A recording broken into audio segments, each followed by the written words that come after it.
કિરણભાઈએ પાડેલી ચીઝ તમને સંભળાઈ? કિરણભાઈએ પાડેલી ચીઝ તમે તમારા કાનમાં, તમારા હૃદયમાં સેવ કરી લેજો. શું કામ? આવો જ પ્રશ્ન થતો હશે ને? એ પ્રશ્નનો જવાબ જાણવા માટે આપણે આગળ જોઈએ.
वो मैसेज नो कहीं आंसर આવ્યો કે નહીં? રિપ્લાય આવ્યો? હા હા હા, એક મિનિટ.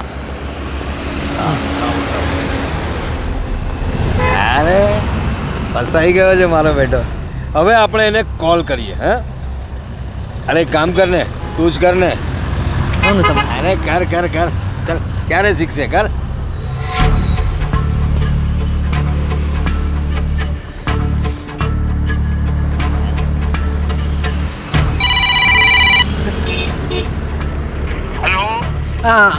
હા કિરણભાઈ, અરે હા, તમે પેલી સસ્તા ભાવે સિમેન્ટ આપેલી તેજભાઈ બોલો છો ને? એક અગત્યની વાત છે. હા બોલો.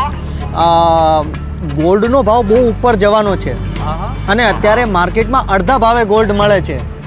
તો તમારી પાસે જેટલી કેશ છે લઈને આવી જાઓ. અરે તમે એટલા બધા આંચકાવ નહીં. તમારી પાસે જેટલી પણ કેશ છે એટલી લઈને આવી જાઓ. અરે પણ ક્યાં આવી જવાનું એ તો કહો, એડ્રેસ આપો. અંજાર અંજાર અંજાર. હા હા, તમે રાત્રે જ આવી જાઓ અંજારમાં. હા, અને તમારી રહેવાની વ્યવસ્થા બધી જ થઈ જશે. તમે ચિંતા નહીં કરો. હા, આવી જાઓ. હા હા હાજી હાજી, ઓકે ઓકે. હા હાજી હાજી. હા હા, ધ્યાન રાખજો તમારું. ઓકે. અરે વાહ, શાબાશ શાબાશ. આવા દે કિરણભાઈને.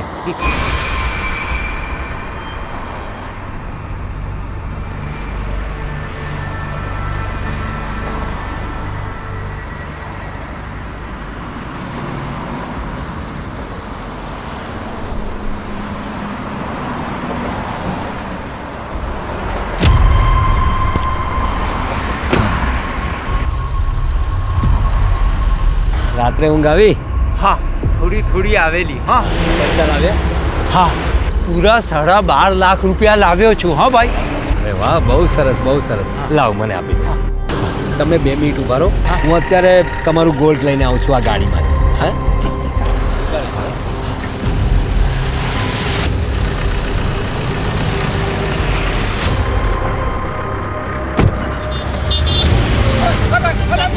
પૈસા ભૂલી જાઓ. અરે એમ કેમ બોલા? અડધા ભાવે સિમેન્ટ મેળવનાર કિરણભાઈને ગોલ્ડ તો મળ્યું નહીં, પણ એમના 12.5 લાખ રૂપિયા એ ટોળકી લઈને ભાગી ગઈ. અને એ ટોળકી ભાગી ત્યારે કિરણભાઈને બુદ્ધિ પાછી આવી અને એમણે સૌથી પહેલું કામ એ કર્યું કે સાયબર ક્રાઇમ સેલની ટીમને 1930 ઉપર એમણે ફોન કર્યો અને ફક્ત 3 થી 4 મહિનામાં સાયબર ક્રાઇમ સેલની ટીમે એમના 7 લાખ રૂપિયા એમને પાછા પરત અપાવ્યા. આવો સાયબર ક્રાઇમની આ સરસ મજાની ટીમને આપણે મળીએ.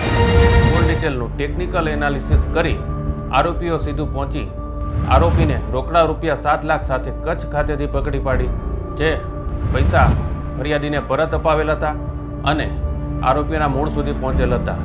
જો તમારી સાથે પણ આવું કોઈ ફરિયાદ કે ફ્રોડના ભોગ બનો છો તમે, તો નિશ્ચિંતપણે તમે સાયબર ક્રાઇમ સેલ ખાતે ફરિયાદ કરો. અમે તમારી ચોક્કસથી મદદ કરીશું.